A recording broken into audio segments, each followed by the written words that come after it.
चलिए हम इस टॉपिक में क्या क्या सीखेंगे उसके बारे में एक बार चर्चा करें। हम सीखेंगे प्रतिरूप का परिचय, प्रतिरूप, समांतर श्रेणी का परिचय जिसे हम एपी भी कहेंगे इस अध्याय में, समांतर श्रेणी का सार्वंतर, समांतर श्रेणी का व्यापक रूप, परिमित और अपरिमित एपी, सार्वंतर का व्यापक रूप।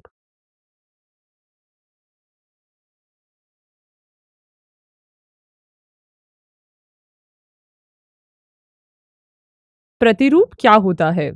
प्रतिरूप कुछ घटित होने या किए जाने का नियमित तरीका होता है। हमारे आसपास की अनेक वस्तुएं एक निश्चित प्रतिरूप का अनुसरण करती हैं, जैसे सूरजमुखी के फूल की पंखुड़ियाँ, मधुकोश या मधु छत्ते में बने छिद्र, एक भुट्टे पर दाने, एक अनानास और एक पाइन कोन पर बने सर्पिल इत्यादि। आइए अब हम ऐसे कुछ प्रतिरूपों को देखते हैं जो संख्याओं में होती है। उदाहरण के लिए 1, 2, 3, 4, 5 इत्यादि। जैसे कि आपने इस उदाहरण में देखा, हमें दूसरी संख्या पहली संख्या में 1 जोड़ने पर मिली। जब हमने 1 में 1 जोड़ा तो हमें 2 मिला। जब हमने 2 में 1 जोड़ा तो हमें 3 मिला। जब हमने 3 में 1 जोड़ा तो हमें 4 मिला और जब हमने 4 में 1 जोड़ा तो हमें 5 मिला। इसी प्रकार हम इस संख्या को आगे भी बढ़ा सकते हैं। दूसरा उदाहरण देखते हैं, जैसे कि 2, 4, 8। यहाँ हमने जब 2 को 2 से गुणा किया तो हमें 4 मिला। जब हमने 4 को 2 से गुणा किया तो हमें 8 मिला और जब हम 8 को 2 से गुणा करेंगे तो हमें 16 मिलेगा। इसी प्रकार इसी नियम का पालन करके आप आगे की संख्याओं को भी ज्ञात कर सकते हैं। यहाँ हमने 2 उदाहरण देखे जिसमें हम देख सकते हैं कि उदाहरण 1 एक निश्चित नियम का पालन करता है और उदाहरण 2 भी एक निश्चित नियम का पालन करता है। और इसी प्रकार प्रत्येक प्रतिरूप किसी एक निश्चित नियम का पालन करते हैं और इस नियम की सहायता से प्रतिरूप में अगला पद ज्ञात किया जा सकता है।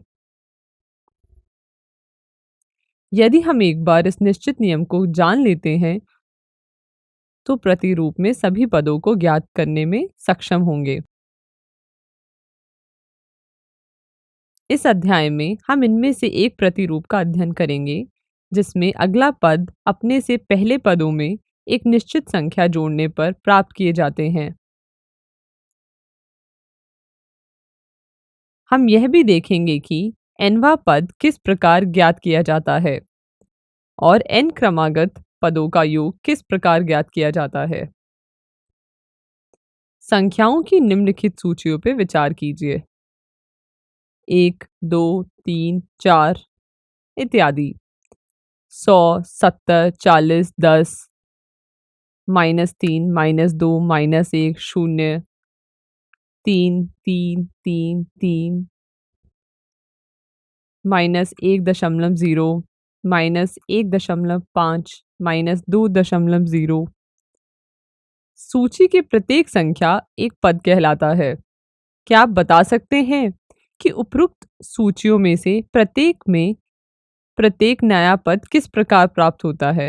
वीडियो को रोकें और आपस में चर्चा करें। आपने चर्चा किया होगा तो हल कुछ इस प्रकार आया होगा। पहले उदाहरण में जब हम 1 में 1 जोड़ते हैं तो हमें 2 मिलता है। इसी प्रकार जब हम 2 में 1 जोड़ेंगे तो हमें 3 मिलेगा और इसी प्रकार हम आगे की संख्या प्राप्त कर सकते हैं। जैसे कि आप यहाँ देख सकते हैं, यहाँ प्रत्येक पद अपने पिछले पद से एक अधिक है। दूसरे उदाहरण में जब हम 100 में से 30 घटाएंगे तो हमें 70 मिलेगा और 70 में से 30 घटाएंगे तो हमें 40 मिलेगा और 40 में से 30 घटाएंगे तो हमें 10 मिलेगा।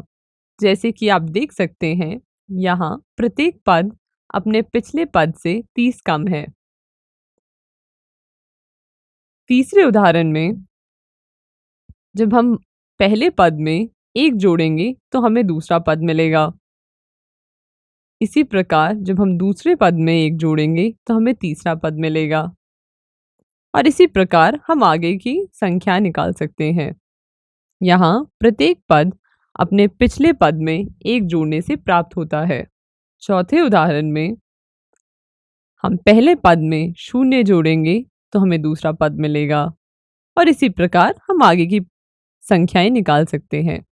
पांचवें उदाहरण में जब हम पहले पद में से 0.5 घटाएंगे तो हमें दूसरा पद मिलेगा और इसी प्रकार दूसरे पद में से हम 0.5 घटाएंगे तो हमें तीसरा पद मिलेगा और हम इसी प्रकार हम इस संख्याओं की प्रणाली को आगे बढ़ा सकते हैं।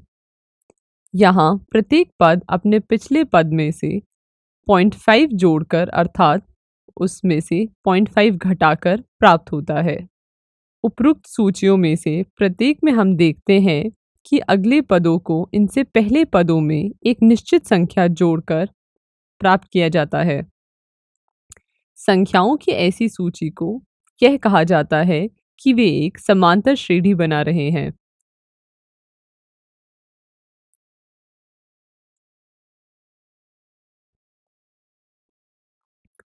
एक समांतर श्रेणी संख्याओं की एक ऐसी सूची है जिसमें प्रत्येक पद पहले पद के अतिरिक्त को अपने पद में एक निश्चित संख्या जोड़ने पर प्राप्त होता है। उदाहरण के तौर पर 2, 4, 6, 8 इत्यादि। कृपया इसे अपनी कॉपी में नोट कर लें।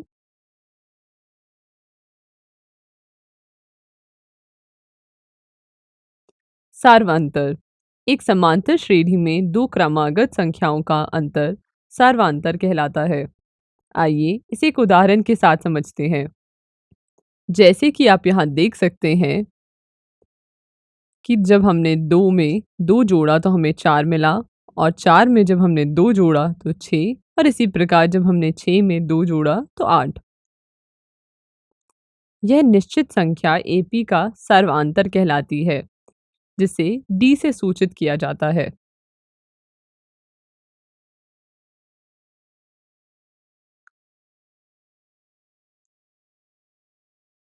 कृपया इसे अपनी कॉपी में नोट कर लें।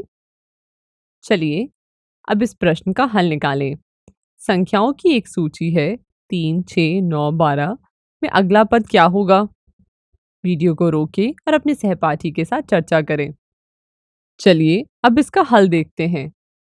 यहाँ हमें प्राप्त है 3, 6, 9, 12 इत्यादि। और जैसे कि हम देख सकते हैं कि 3 में 3 जोड़ने पे हमें 6 मिला, 6 में 3 जोड़ने पे हमें 9 मिला, 9 में 3 जोड़ने पे हमें 12 मिला। उसी प्रकार चूंकि यहाँ 3 सार्वअंतर है इसलिए दी हुई संख्याओं की सूची एक AP है। अतः श्रृंखला 3, 6, 9, 12 का अगला पद है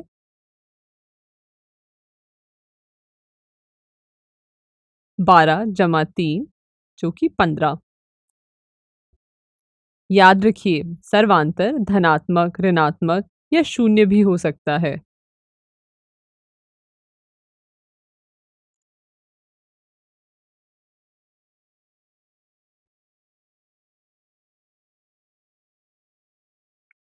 कृपया इसे अपनी कॉपी में नोट कर लें। चलिए अब सर्वांतर के कुछ उदाहरण देखें। जैसे कि हमने पढ़ा कि समांतर श्रेणी संख्याओं की एक श्रृंखला होती है। आइए समांतर श्रेणी के पहले पद को A1 से व्यक्त करते हैं तथा दूसरे पद को A2 से व्यक्त करते हैं और nवें पद को AN से तथा उसके बीच के सार्व अंतर को D से व्यक्त करते हैं। तो हमें एक समांतर श्रेणी इस प्रकार प्राप्त होती है, अर्थात A2 बराबर है A1 प्लस डी के, A3 बराबर है A2 प्लस डी के, जिससे हम कह सकते हैं कि AN बराबर होगा AN-1 प्लस डी के। अगर इसी प्रकार हम इस श्रृंखला को आगे बढ़ाएं तो हम कह सकते हैं तो AN बराबर है AN-1 प्लस डी के, जिसे हम कुछ इस प्रकार भी लिख सकते हैं या हम कह सकते हैं A2 माइनस A1 बराबर है डी के, A3 माइनस A2 बराबर है डी के, AN माइनस AN-1 बराबर है डी के। चूंकि A2 माइनस A1 डी के बराबर है, A3 माइनस A2 डी के बराबर है, तो हम इसे कुछ इस प्रकार भी लिख सकते हैं A2 माइनस A1 बराबर है A3 माइनस A2 बराबर है इसी प्रकार AN माइनस AN-1 बराबर D। कृपया से अपनी कॉपी में नोट कर लें। चलिए अब एक उदाहरण देखें। इस उदाहरण में किसी स्कूल की प्रातःकालीन सभा में एक पंक्ति में खड़े हुए कुछ विद्यार्थियों की ऊंचाइयां दी गई हैं। क्या आपको दिए हुए आंकड़ों में कोई प्रतिरूप दिखाई देता है? क्या आप इस दिए हुए आंकड़ों में कोई प्रतिरूप देखते हैं? इसका हल कुछ इस प्रकार होगा। आप ऊपर दी गई हुई संख्या को कुछ ऐसे भी लिख सकते हैं। 147, 147 प्लस 1, 148 प्लस 1। यहाँ प्रत्येक पद अपने पिछले पद में एक जोड़ने से प्राप्त होता है। अतः दी गई संख्याएं एक समांतर श्रेणी बनाती है, जहाँ प्रथम पद a1 बराबर है 147 के तथा सार्वांतर a2 माइनस a1 बराबर a3 माइनस a। जैसे कि हमने पढ़ा, सर्वांतर a2 माइनस a1 बराबर है a3 माइनस a2 बराबर है d के, जिससे हमें प्राप्त होता है 1। कृपया इसे अपनी कॉपी में नोट कर लें। चलिए अब समांतर श्रेणी के एक उदाहरण को देखें। निम्नलिखित में से कौन AP में है और क्यों? वीडियो को रोकें और इस प्रश्न का हल खुद से निकालने का प्रयास करें। चलिए अब इसका हल देखते हैं। सबसे पहले हम दो क्रमागत संख्याओं के बीच का अंतर ज्ञात करेंगे।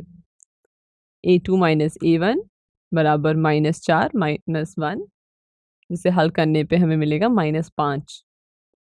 और इसी प्रकार हम आगे की संख्याएं भी निकाल सकते हैं। अब जांच कीजिए कि सभी अंतर समान है या नहीं।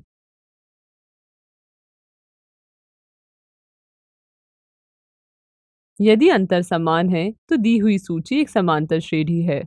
अतः यहाँ दी गई संख्याओं की सूची समांतर श्रेणी है, जिसका पहला पद 1 और सार्वांतर -5 है। कृपया इस हल को अपनी कॉपी में नोट कर लें। चलिए अब दूसरे भाग का हल देखें।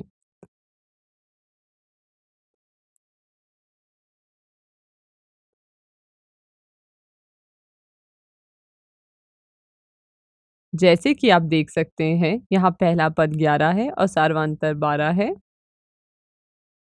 इसका हल कुछ इस प्रकार होगा।